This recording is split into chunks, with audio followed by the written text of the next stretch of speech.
Welcome back to another technical deep dive here in the debug zone. Today we're tackling a big question and breaking it down with insights from other users. Hopefully this clears up some misconceptions and helps you get the answer you need. So buckle up, stay a little curious, and let's jump right in.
And that's a wrap.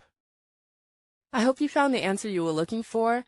If you did, take a second to hit that subscribe button. It really helps out. And let me know in the comments which solution worked best for you. See you next time in the debug zone.